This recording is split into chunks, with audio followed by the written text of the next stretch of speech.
So this is a big Kirby spread, double page spread, page 2-3 from sometime in the 70s. Up here it says, somewhere it says Toxel, the world killer. I'd like to think of this as kind of my comic art graduation. It was at a San Diego show one year, and I was walking around with Bruce Lowry, and I just said, Bruce, everything looks the same at this show, but here, I want to show you this piece. I love this.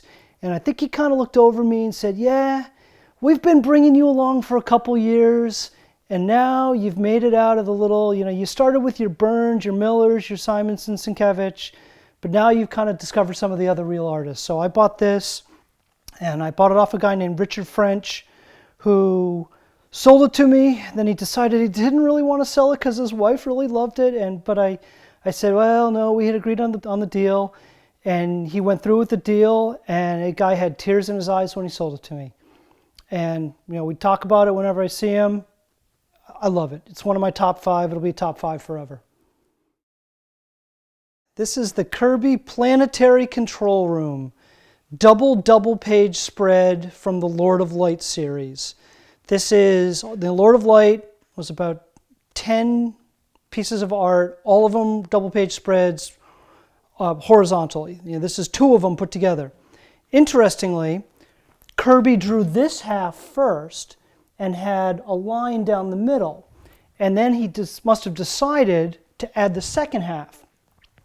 And this was in Heritage a while ago, and it's one of these things where I thought, I can't believe this is coming up and I just get to buy this thing.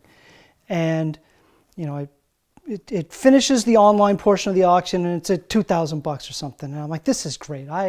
It's going to be fantastic. I'm going to get the song and dance. And then it goes to live, and it just keeps going up and up and up and up. You're like 10, 12, 14, 16, 18. But I don't care. I'm just hitting the button and button. And finally, I hit the button. I think it was at 20,000 and no other bids. I win it.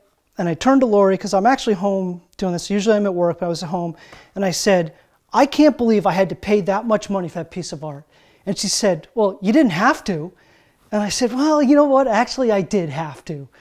And I've always thought that this is one of the single best things that Kirby has ever done, because I'm not a Kirby superhero guy. I don't have Fantastic Four, Cap, or anything like that.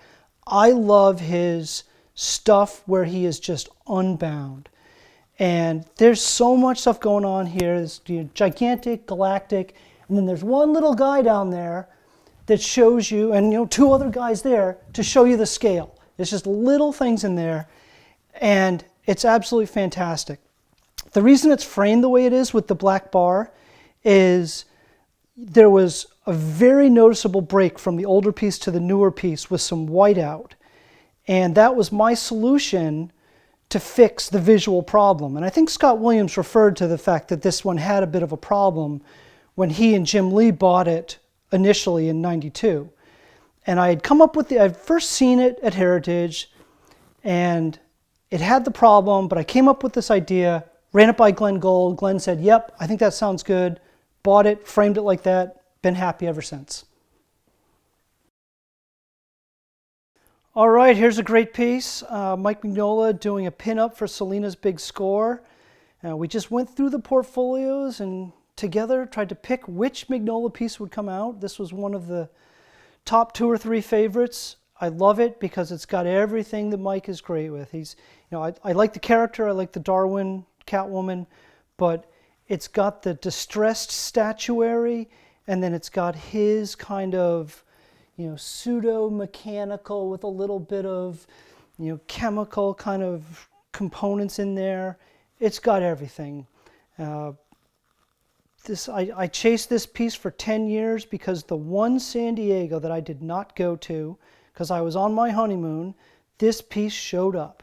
And Lance Suarez bought it, and he resold it to Albert. And Albert had it for a while, and I couldn't make a deal with Albert.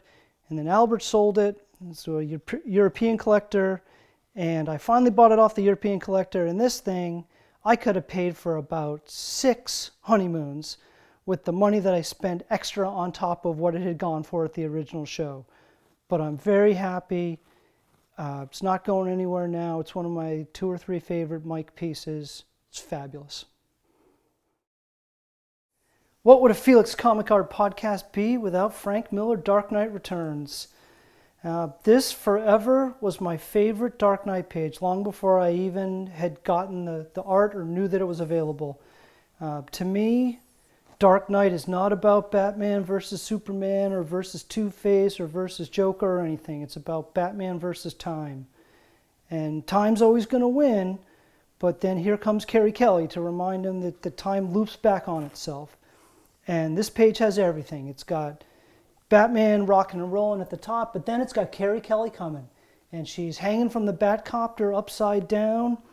And it's got the classic Miller economy of scale when he does his wording. You know, he goes, you know, I knew she'd make it. I might have at her age. And she ropes him and she grabs him off the Batcopter and takes off. And I just think every panel is great here. It's a fantastic page, stands by itself, you know, tells a complete story from top to bottom. You know, you can't beat it. And last but not least is the Byrne She-Hulk. What would my collection be without a Byrne She-Hulk to be showing off? The page on the left is the very first page I ever bought, called Jim Warden up out of his ad in John Byrne's Next Men. Talked to me about comic art, and I went through She-Hulk and Next Men, which I had said had got me back into comics. So I was interested in a 3-page run that started with the page on the left, and then you had the one in the middle, or the one on the right's the one in the middle, and then there was the third page, and the one in the middle, the one on the right here, had been sold. And Jim had the first, and he had the third, and I said, no, I think I'll just take the first. It's great. You know, it's a fantastic page.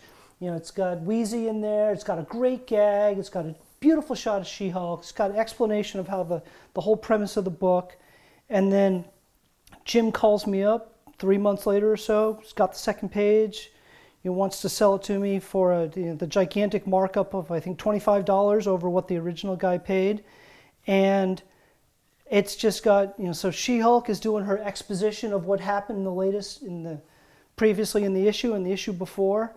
And then what happens is Wheezy yells here and says, what are you doing? And she says, I'm just telling the people what happened in the book. And Wheezy says, yeah, but what are you doing all this for? And she goes, well, I got to keep the people excited. I got to keep them interested. And I just think it's great. You know, it's Byrne working on duo shade board. He did She-Hulk's hair like no other artist before or after. He had some kind of knack for her that everybody else, it feels, not completely forced. I mean, the new guys are doing a good job, but you know, She-Hulk kind of comes and goes. But I just love these pages.